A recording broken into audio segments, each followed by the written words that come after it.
Alright, hello, welcome to Ben's OP Game Show, recorded live at 3 p.m. Pacific Time every Friday, right here on twitch.tv/thegamefanatics. And on this week's show, it's all about Nioh. Literally every second is about Nioh. We're not even gonna bother with any more preamble or whatever. I even forgot to update some things. I'm blaming my special guest for this. Sorry, and I mess everything up. He's a self-proclaimed digital desperado with a chip on his shoulder and an extensive amiibo collection. Also, he's now arrested for making me say shoulder. And a newly made editor for thegamefanatics.com. Tyler's here. Show up now, please. I cannot believe you brought me out of the show just so you could pin a crime on me. I know. Well, I forgot I should read this beforehand so that I understand how to read, but I didn't do that. Read That's my something bad. ahead of time so you know how No, to read. no. I knew deep reading was becoming a dying art, but It my is. goodness. Man, I mean, you sent me these words. They're really tiny on my notepad screen. It's not a good time. But let's start off actually staying focused with Nioh, the big, super amazing release. Well, amazing might be editorializing here a little bit, but I know I had a ton of experience with Alpha and the Beta and the Last Chance Trial, probably about 20 hours between all of them. And I know you did as well. Tell me a little bit about your experience with the pre-release stuff. Well, Ben, I actually had some very ambivalent feelings about Nioh when the alpha build came out, believe it or not. Interesting. Like, at first, I liked the idea of it being a Souls-like, I suppose, using Japanese flavored weapons and demons, but it felt like it definitely wasn't in the right mix of. It didn't have a proper voice to it yet. Like I remember the alpha build, Mm-hmm. it had weapon durability. You Oh, actually yeah. had weapons break down. You had to use items to repair them, and my experience with samurai-like games have always been ones of it aired a bit more on realism or verisimilitude with the stuff like the Way of the Samurai uh, games. Like Way of the Samurai 2 on the PS2 is one of my favorite, like, underappreciated games of that generation. And that had extensive weapon durability, and it reinforced this sort of samurai idea of not blocking your with your sword all the time because those things are brittle as glass. Yeah. And I remember that being in the alpha build, but then they have this action focused style with these demons, and I'm like, this is kind of interesting, but the balance was all off, so I was kind That's of turned off. like that's really interesting to me. And there's another big thing they changed besides the durability. The biggest change from the alpha to now is definitely how they handle stamina or ki. In that you could be attacking and you'd run out of ki and you'd do that low stance, I'm recovering, huff and puff, which now only happens if you're hit into that state, which is a huge change to from what it was. But as opposed to your experience here, I played this alpha almost a year ago now at this point, and I loved it. I fell in love with it almost immediately. It was one of those things where I talk about, I talk about like people know me, but I love The Legend of Zelda, and like Ocarina of Time is what got me into gaming. And then the next game series after that, that made me remember those nostalgic feelings. Felt like how I was playing Zelda back in the day when it was so many firsts for me was Demon Souls. And Nioh was the first game since those games that made me have that same learning curve and exploring the environment, all these things like learning mechanics, actually learning mechanics, which is something that does not happen really in any other game now. Like learning new mechanics and how to play a game, that doesn't happen when you play games almost every day, right? So I loved it. I loved it. It's funny that you have My such a problem with different that experience. is, Yeah. my problem is the issue of tutorialization Hmm. and the ability to allow for exploration and understanding to happen naturally by the player. Like you said so yourself, a lot of games are heavily tutorialized now. And from a modern perspective, I understand why that happens. Games are a lot more widespread now, and games are a lot more complex now. Like it feels weird because we are very clearly people that have played games habitually. We have all Hmm. this literacy indoctrinated and ingrained in us that we don't think of it that way. But a lot of games are Yes. very complicated now, and the trick is trying to find a way to have that information impressed upon a player without either patronizing them, which does happen with certain RPGs, because we've all had that one game that they just say, here's your tutorial, 7, 8, 9 blocks of text to tell you how to move, punch, and kick, and then they say, okay, you know everything, and they get rid of it. Or they don't tell you jack, and you have to figure it out all on your own. Yeah.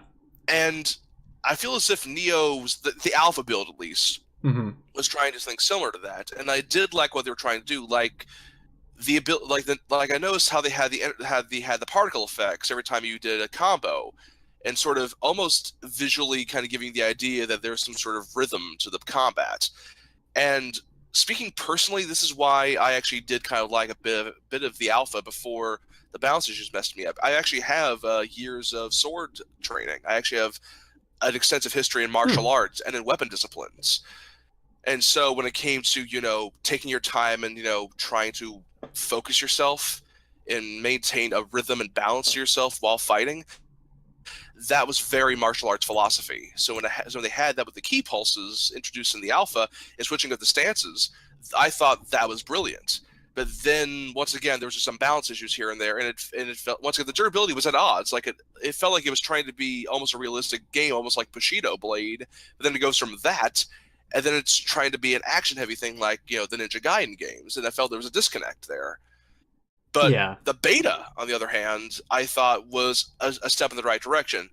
The inner, my inner warrior, I guess you want to call it, was a little bit miffed that they got rid of durability, because now I can just block, that giant demon's hammer attack nonstop with a katana and be like, yeah, this is fine. Yeah, this is totally completely realistic at all. Yeah. Oh yeah, totally. Oh yeah, totally. This is a real footage from Japan. Break through the sword and just kill me.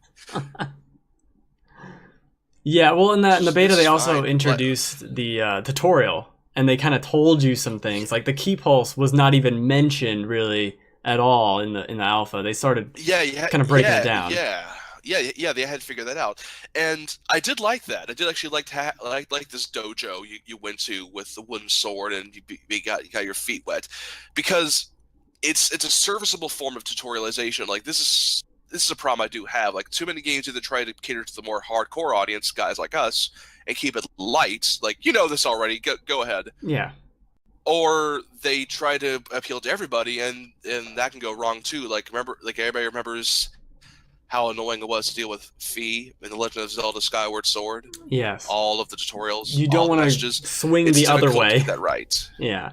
Well, yeah, it's very tricky to get that right. Tutorials are tough, and especially if you look at the Souls games to compare it more directly. Like Demon Souls had this little tutorial area that essentially is just made to kill you, which is kind of mean. And then Dark Souls has its own little area to teach you mechanics of like, this is what a trap might look like. This is plunging attacks. We're going to show you how this works because you have to do it here on this boss.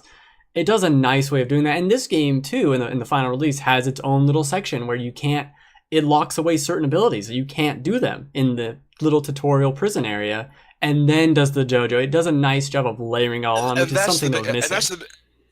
Yeah.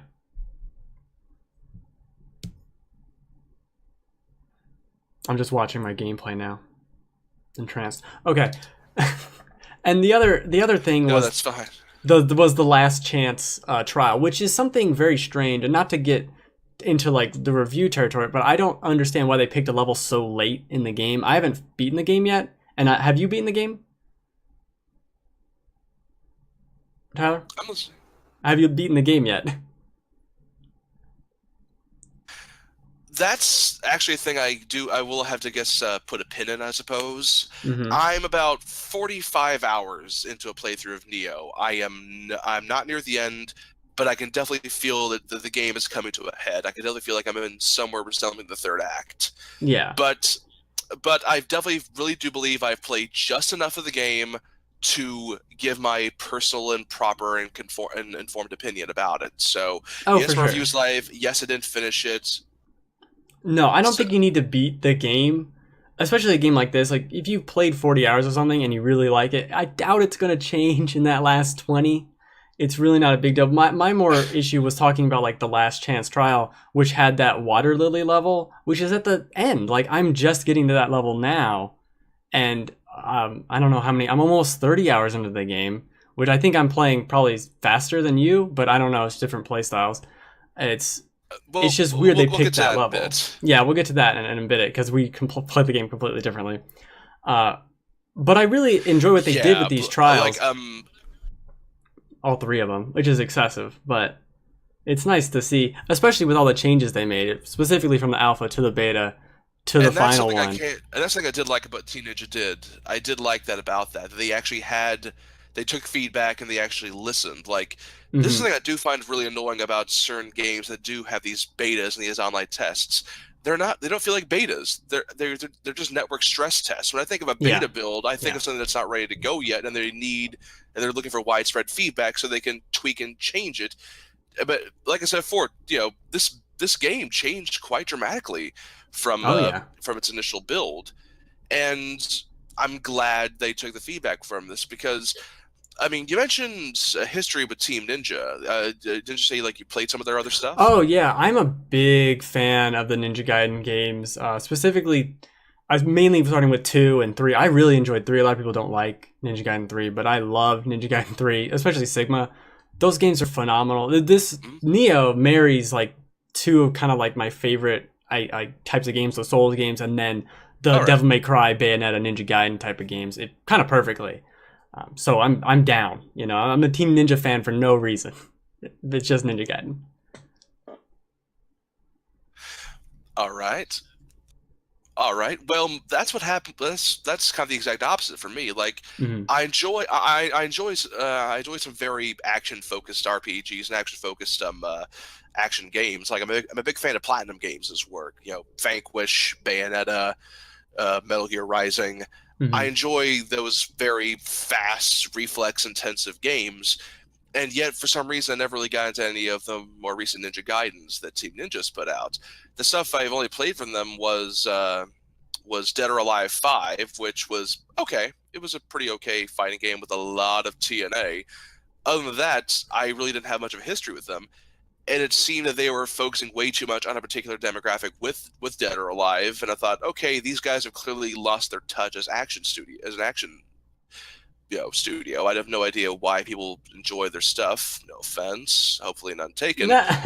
But then I got to Neo and I'm like, oh, they're taking clues, they're taking hints, and they're putting their own spin on it. Like I actually double checked with the director, the guy who's accredited with Nioh, Ko Shibazawa, and I looked at his philosophy for why he goes into game development. He says he always wants to bring the uniqueness that is Japanese culture and Japanese philosophy when it comes to his games, and do so in a way that's more than just a superficial surface level. And that in mind, I think that's why I really have enjoyed Neo a bit more than the likes of the Soulsborne series, which is really bizarre because in some ways the Hidetaka Miyazaki's Dark Souls and Bloodborne games are a lot more creative because it's more of an original idea, as opposed to Ko and Team Ninja basically taking a lot from Japanese myth. And yet it's that very exotic. I guess this can easily be read as Western exoticism of the East, but it's that Japanese flavor that I think really does help it stand out. Well, it's such a milieu that doesn't even happen. Like we so seldom do we get outside of Dynasty Warriors. How many other games are set in Japan in such a way that is very Japanese? Like there's Persona, but that's completely different Japan. This is feudal Japan in a way we've never really seen it. This is, and also how many Dark Souls games have we had? 3, and Demon Souls and Bloodborne. Like it's so nice to get out of that flavor. Even though Bloodborne's a little different, it's so nice to see a new take, a new coat of paint on it. I'm trying to think. Yeah, there's Hyperlight Drifter, which you've told me is good. It's really Uh, good, but that's completely like 2D, completely different. We mentioned Salt and Sanctuary before we were um, talking about it. That's more I really Castlevania do y. enjoy Solid Sanctuary. Yeah, no, like the game's fantastic, More but Castle, more. definitely the setting is Oh, Castlevania. oh dear me! Very talented studios there. I actually did an interview with them so many years, I think so many years ago, and they are just the nicest group. And they really did own, up to taking inspiration from the likes of Castlevania and Dark Hmm. Souls, both taking their own take on it, which is a lot more than what I could say for Lords of the Fallen. Yes, which I mean, it's just not very good. And that might be the best. Did actually Yeah, released no. about 15 minutes of footage of their new game today, and I watched a little bit of it. I don't think they've learned the lesson. Oh yeah, that sci-fi looking kind of mech Yeah, I fighter. forget what it's called, like the Purge, or it has like some 2 word name like that. It's not the Purge, but it's something like that. I don't know. No. But but but yeah, actually going back to the betas of Neo, Yes. the working in progress builds, I do enjoy once again their attention to detail and how much they have taken feedback and listened to people, because this game very clearly evolved over time, and that was also a great bit of marketing. Because Oh yeah.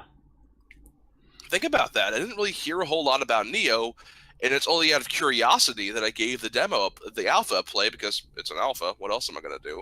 And It's they free. and they incentivized it with DLC. Like there's a special DLC you got if you played and beat certain levels of the beta and alpha builds, and they're basically undeletable like items you can just keep with you. It's sort of like a badge of honor. I thought that's cool, you Yeah, it know. was a very smart marketing, because if they had just released this game, even if they had released this version and not just the alpha version, any version of this game without the alpha or the beta or the last chance, completely different stories. Like, this is a game that might not have had a day one review at IGN. Like, it could have just been kind of missed, or weeks later that happens, because it's a niche thing. This is, I mean, Team Ninja, what was the last good, like, amazing game Team Ninja made? I couldn't even tell you. Ninja Gaiden 2 was the I last really one couldn't tell everyone. you. Yeah, like, they've been kind of shit in the bed for a while, and they come out with this, and they come out with, we're going to give you a taste, we're going to change it, we're showing that we're Dear. really involved. We get to the beta, we get to the last chance, and it's like, they know what they're doing. And they, especially with the last chance, was like 2 weeks before release. That was super smart to It get showed a that. lot of humility. Oh yeah, they this whole game is humility really from them. Like, we know we've been bad, we're gonna take the time with this one and really do something. Like,